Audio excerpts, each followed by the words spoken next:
The players come to them less developed, with more entitlements and less resiliency to overcome adversity. That's another $9 million to these deals.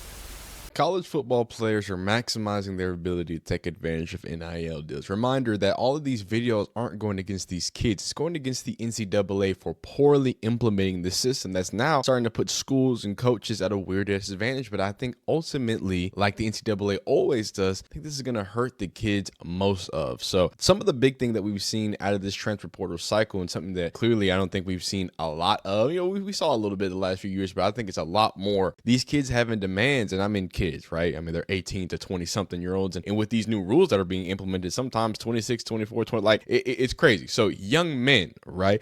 These guys signing these deals, it's become from the worlds of Nick Saban worried about Bryce Young getting a freshman, almost 7-figure deal, to now the sophomore who was, by the way, Dylan Stewart, who's one of the most outstanding defensive players in the SEC, is looking at a deal upwards to $1 million to 1.5 to stay. A deal to stay. And then we talk about Georgia Tech wide receiver Eric Singleton, one of the better wide receivers in the transfer portal. Some of the big names are looking after him, and his price tag seems to be $1 million. I was about to say $100 million. That'd be crazy. And I want to be extremely clear that I really want these guys to be able to continue to get paid, because they rightfully deserve that, putting their athletic and collegiate careers on the line to really bolster a lot of these schools and universities' pockets. Now, it gets a little crazy, right? And we're going to talk about one particular demand, Mr. Micah Hudson, because it's not simply just these deals. And of course, you have people like Zachariah Branch, supportedly or proposably getting one of the highest NIL deals of all time, right? Over $4 million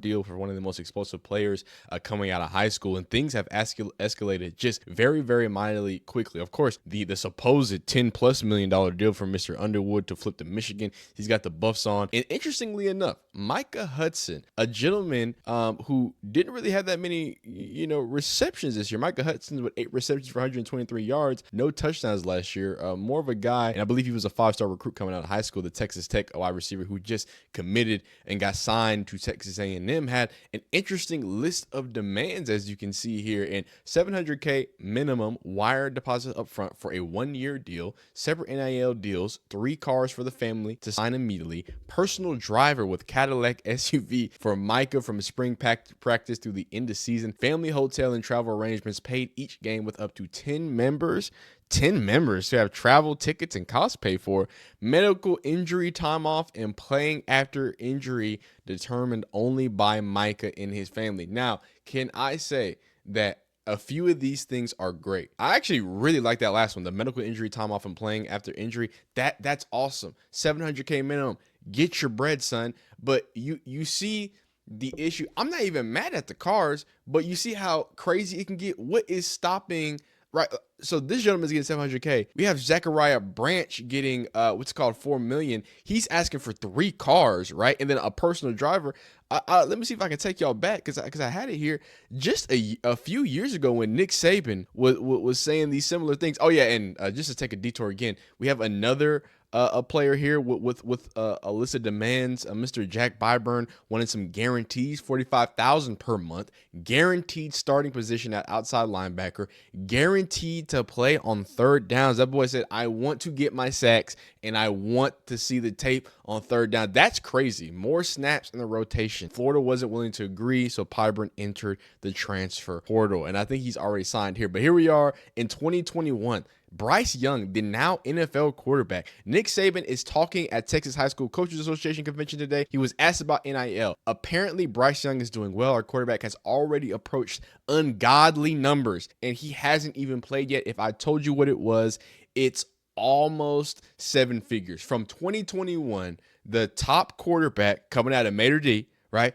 A now NFL player, someone who led Alabama. I believe that they had a national championship appearance, SEC championship appearances. Look, one of the most successful, prolific seasons, efficiency. Y'all go back and watch them Bryce Young film. That boy was going crazy. That boy is nice. Okay. Approaching $1 million. Dog, someone who hasn't taken a snap yet just got upwards of 10 million. We just added a figure. In 3 years, I had to check the clock. In 3 years, we have added another figure, and that's just whatever. That's another $9 million to these deals. and that's Michigan. Like, and first off, not saying that anything against Michigan, I'll be playing against Michigan, but like this was Alabama primed to win more natties. Like this is starting to move in an exponential fashion. So let's kind of hear Nick Saban's thoughts on the NIL transfer, the transfer portal, and kind of how everything moves in a modern sense. We've heard about, I mean, we know about his escapades in court and everything, but this is literally just 3 weeks ago. So a month ago on the Pat McAfee show, and y'all know the deal because Pat McAfee is nice with them copyright strikes. We're gonna have to like playing for each other, like, and that was what college always used to be. College always used to be that way. I think that's why a lot of us older guys, we're old, screaming at the clouds. Like when these kids started sitting out of bowl games, we understood the business decision, but it was like, this is one last time with the boys too. Like it was almost it's a completely different mindset. And I think it's all because what the world is right now. So I don't hold it against them, but how do you get people to stay committed to team? I don't know, and the boys, I'm not 100% sure. Yeah, well, I don't think there's any question that I agree with you 100% that what we've created is a system that promotes self-indulgent behavior. In other words, how does this affect me? And we used to be on a team where the first thing you thought about is how does it affect the team? And if you made a mistake or whatever, it killed you because you were letting your teammates down. I don't know if you can blame the players for this, but I think we can blame the system to some degree because it promotes this. I mean, everything about the system promotes this. You're not as committed to your team. You can leave whenever you want. You got guys getting in the portal in the middle of the season. Starters. And then, you got guys worrying about where they're going to go based on how much money they're going to make or how much playing time they're going to get. So, a lot of these things have these guys are 18, 19, 20 years old. All right. So it's more difficult to handle those things when you're that age. I don't think I could have handled it when I was in college. I mean, it was enough for me to handle what I needed to handle and behave well enough to get by in those days. So I just think it's really, really difficult for these guys to stay focused at the level they need to stay focused at. And the real bottom line of it all is everything's based on performance. So what kind of value are you creating for yourself if you're not committed to being the best player that you can be? You're not creating value for yourself. You're not creating value for your future. It's going to affect where you get drafted. So, I mean, all these things are like, anti-development, I call it, which is not a good thing for college players. Both football. And I want to kind of talk about that point in specific because there's some things that we can agree and disagree on when it comes to NIL, right? And again, I stand by the point that I would continue want these young guys to get paid, but at the end of the day, what is the goal, right? And I think if we ask what the goal is, I think we can maybe better yet. And sadly, I know it sounds crazy, but I think it's going to be quicker that we get to the Super League or maybe some sort of, a feeder league into the NFL. Because I think the issue that we're having right now is that people like Nick Saban, a lot of these guys, right? It's like either they want people to be fully in the game or be developed enough to be able to make sure they can take that next jump to the next level. So I think there just needs to be a divide of what the intentions are for a young man. Are you here to play football and max your NIL dollars out? Okay, you should go to these conferences, the D2s, the D3, XYZ, and we should just start watching those football games. Hey, you know me, I'll be talking about D2 guys. I'll be talking about JUCO high school. I like that type of stuff. So I think that in all honesty, I think that's what should happen. We should go watch the people who are watching football, give them bread, do what they need to do, and have that transport situation. But when it's the super leagues, right? And that's how y'all did it. I'm sorry, I didn't want it like this. I didn't want super leagues, but at this point, the fact that we haven't committed to it, it's hurting the game, right? Because now y'all can't put a commissioner in, y'all can't have caps relatively soon. I know they're working on getting salary caps, but y'all can't have it, make sense to be fair, right? Appalachian State's NIL fund and Alabama's Appalachian fund. I'm not sure if those will ever equate. I don't know if ULM's ever going to be able to get an alum to back the Brinks truck up like Alabama and their multiple NFL players and Super Bowl champions can. But I just feel like once we do that and have that separation, if we're trying to go down the same path, that's where we're leading it, because you can't intermingle these two. There's a reason why the FCS like that's the reason why FCS and what's it called FBS teams, like they don't mingle. They don't play national championships together, dog. There's an FCS playoffs in their championship. There's a whole other thing, right? You know what I'm saying? So I think it needs to be that separation if we're going to go keep walking down this path, because this whole jumping, hopping everywhere, I think that goes away if the teams that we're talking about are the people who I just want to play football with my guys, or I just want to get a few bucks here and there, XYZ. I'm not even trying to go to the league. And then the Super League becomes this, okay, boom, we got, you know what I'm saying, y'all going to the NFL? Okay, well then let's get pre-NFL ready. We got transfer, the deals are bigger. The transfers are restricted, right? XYZ, LMLP, and then we kind of go from there. I don't know.